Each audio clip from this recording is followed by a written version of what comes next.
श्री शिवाय नमस्तुभ्यम। दोस्तों, स्वागत है भक्ति साधना में। दोस्तों, कल पड़ रहा है इस पवित्र महीने का पहला रविवार।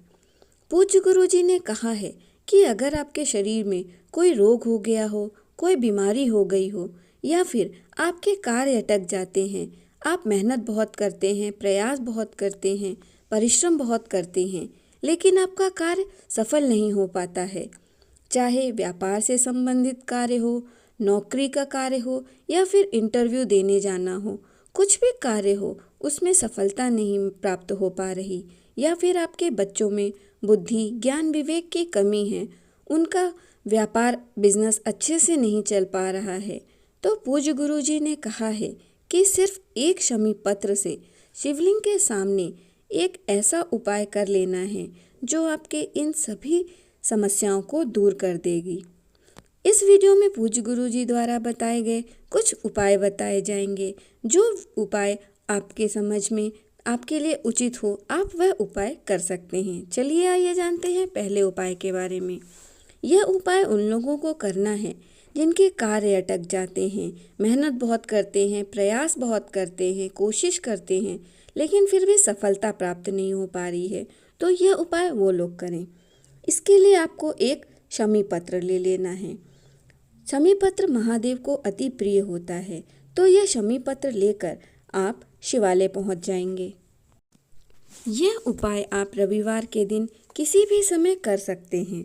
आप ये जो शमी पत्र लेके गए हैं, इस शमी पत्र को आप अपनी हथेली में रखेंगे और आपकी जो भी मनोकामना है, जिस भी कार्य में आपको अटकलें आ रही हों, रास्ता सूझ ही नहीं रहा हो, वह सब कहनी है और महादेव के ऊपर शमी पत्र समर्पित कर देना है और ओम नमः शिवाय का आप जाप अवश्य करते रहें।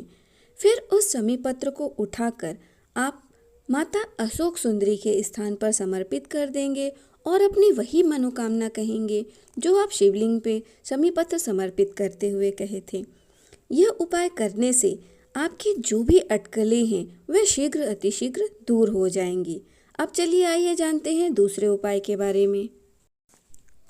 यह उपाय उन लोगों को करना है जिनकी बीमारी समाप्त नहीं हो रही है, रोग मुक्ति के लिए है, डॉक्टर की दवाइयाँ खाने के बाद भी आराम नहीं मिल पा रहा है, तो आप यह उपाय अवश्य करें। आप एक शमी पत्र ले लें। अगर आपके पास ज़्यादा शमी पत्र हैं तो आप 5-7 शमी पत्र भी ले सकते हैं और थोड़ा सा शहद ले लें। अब यह दोनों सामग्री लेकर आप पहुंच जाएंगे शिवालय। जब आप शिवालय में पहुंच जाएंगे तो यह उपाय आप अपने लिए भी कर सकते हैं, या घर का कोई सदस्य बीमार है आप उसके लिए भी कर सकते हैं। उस शमी पत्र को आप शहद में अच्छी तरीके से डुबा लेंगे और फिर एक एक शमी पत्र शिवलिंग के ऊपर समर्पित करते जाएंगे, शिवलिंग का श्रृंगार करेंगे और ओम नमः शिवाय का जाप करेंगे। इस प्रकार से आप शिवलिंग के ऊपर शमी पत्र समर्पित करते जाइए। और अगर यह उपाय आप अपने लिए कर रहे हैं तो महादेव से कहें, और अगर अपने घर के किसी सदस्य के लिए कह रहे हैं तो उसका नाम और गोत्र बोलकर यह उपाय कर दें। महादेव की कृपा से बहुत ही जल्द आपको इसमें आराम मिलना शुरू हो जाएगा। और अगर आपको शमी पत्र नहीं मिल पाता है तो आप बेल पत्र से भी इस उपाय को कर सकते हैं। आपको एक बेल पत्र ले लेनी है, वह कहीं से भी कटी फटी ना हो। फिर जो इसका बीच की जो डंडी है वहाँ पर आपको शहद लगा देना है और शिवलिंग के ऊपर समर्पित कर देना है, और आपकी जो भी बीमारी है, समस्या है, महादेव से कहनी है और श्री शिवाय नमस्तुभ्यम का जाप करते जाना है। यह उपाय आप रविवार के दिन सुबह कर सकते हैं। आइए चलिए जानते हैं तीसरे उपाय के बारे में। यह उपाय उन लोगों को करना है जिनके बच्चों की संगत बिगड़ गई है, बच्चे कहना नहीं मानते हैं या फिर पति बात नहीं मानते हैं, तो यह उपाय उन लोगों को करना है।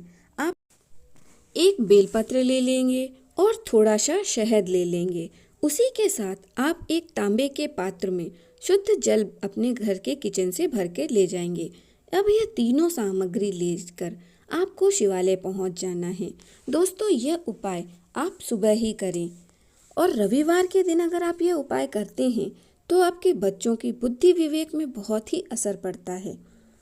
अब आप जो 1 लोटा जल ले गए हैं उसे शिवलिंग के ऊपर समर्पित करते जाएं और ओम नमः शिवाय का जाप कर सकते हैं। अगर यह उपाय आप अपने बच्चों के लिए कर रहे हैं तो बच्चों का नाम ले लें, वरना बच्चे स्वयं भी इस उपाय को कर सकते हैं।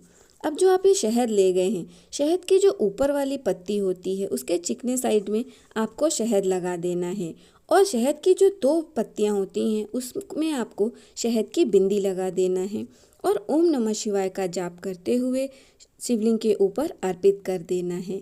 रविवार के दिन अगर आप अपने बच्चों के लिए यह उपाय करते हैं तो उनको बुद्धि, विवेक, ज्ञान की प्राप्ति होती है और महादेव की कृपा से उनको उनके हर कार्य में सफलता की प्राप्ति मिलती है।